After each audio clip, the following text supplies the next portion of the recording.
തരൂർ വിവാദമുണ്ടാക്കിയത് കോൺഗ്രസ് എന്ന് John Brittas M P. Congress നിലപാടിൽ ഉറച്ചു നിന്നില്ല. തരൂരിന്റെ യോഗ്യത ചോദ്യചിഹ്നത്തിൽ നിർത്തി. തരൂരിനെ സംഘത്തിൽ ഉൾപ്പെടുത്തിയ കേന്ദ്ര നിലപാടിനെ പിന്തുണച്ചും ജോൺ ബ്രിട്ടാസ്.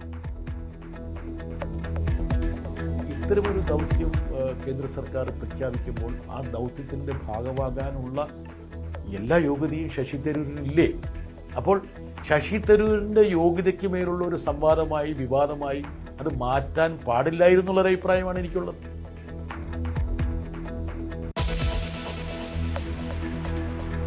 മോഷണ കുറ്റം ആരോപിച്ച് ദളിത് സ്ത്രീയെ അന്യായമായി കസ്റ്റഡിയിൽ വെച്ച സംഭവത്തിൽ എസ്ഐ പ്രസിഡന്റും സസ്പെൻഷൻ.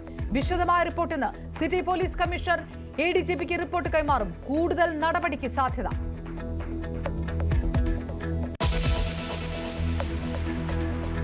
തിരുവാങ്കുളത്തെ അമ്മയെ കസ്റ്റഡിയിലെടുക്കും. റിമാൻഡിലായ സന്ധ്യ കാക്കനാട് വനിതാ ജയിലിൽ ബന്ധുക്കളുടെ മൊഴിയെടുക്കും.